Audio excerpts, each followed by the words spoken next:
Information tonight about a Catholic priest jailed for child porn crimes. Tonight, the diocese is apologizing for not asking police sooner to conduct a full investigation of Father Sean Radigan. Father Radigan is now charged with possession of child pornography. Russ Patosik is in the newsroom with the diocese statement. Russ.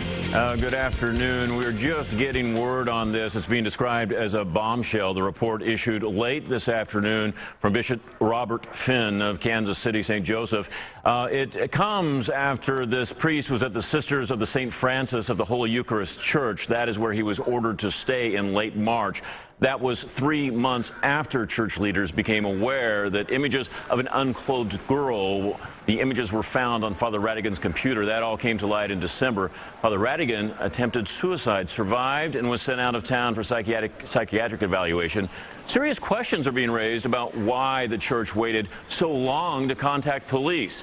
According to Bishop Finn, he didn't wait. According to the statement we've obtained, in mid-December, he says, the very next day we contacted a Kansas City, Missouri police officer, and we're quoting, and described one of the more disturbing images. The bishop explained that the diocese showed the images to legal counsel.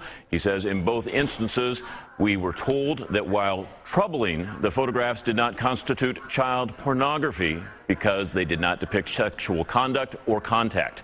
It was not until May 12th that the diocese contacted the same Kansas City police officer who then contacted the Cyber Crimes Against Children unit. Those investigators issued warrants and found additional materials which the diocese says it did not know existed but are alleged to constitute child pornography 5 months after the first images were found. Bishop Finn writes, I deeply regret that we didn't ask the police earlier to conduct a full investigation. Bishop Finn contacted police last week because Father Radigan was violating restrictions placed upon him. He wasn't supposed to have any contact with children, but he attended a child's birthday party, went to the St. Patrick's Day parade, and continued to disregard the rules, according to police. You can read the bishop's full statement on our website.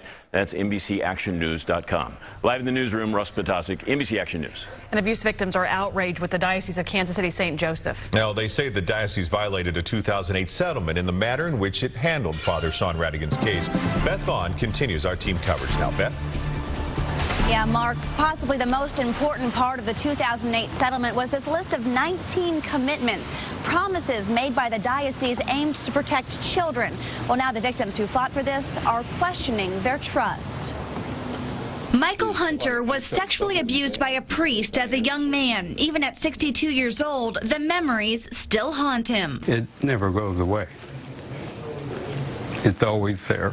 Today's tears were for the alleged victims of Father Sean Radigan. In disbelief. Children who weren't questioned by investigators until last week. The real crime is the way the church has handled it. According to the affidavit, Radigan's questionable photos were found in December, though those files weren't given to detectives until last Friday. Again, according to the affidavit, attorney Rebecca Randall says that time lapse was unacceptable. In the situation where there's even a reasonable suspicion to suspect that a child is being abused, there is an absolute duty to report that to DFS. Missouri law that Randall says was strengthened in 2008 when she helped a group of 47 victims settle for $10 million and this set of 19 commitments. These demands were put in place to protect children, and they're obviously not working. Much to his disbelief, another priest is behind bars tonight. This is the person who is the arbiter of all things moral.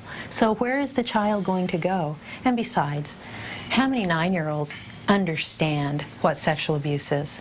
They don't have any clue what's going on. Yesterday, Randall's launched her own investigation. The settlement included a commitment to report any suspected abuse immediately. Today we heard for the first time from the diocese that the questionable photos were reported in December, but an investigation wasn't deemed necessary until last week. We're live downtown. Beth Vaughn, NBC Action News. Online, you can read court documents detailing the prosecutor's case against Father Sean Radigan, plus see how parents reacted once they learned charges were filed against a priest at their child's school, and see a study by the church blaming our culture for most priest abuses. It all at NBCActionNews.com right now under local news.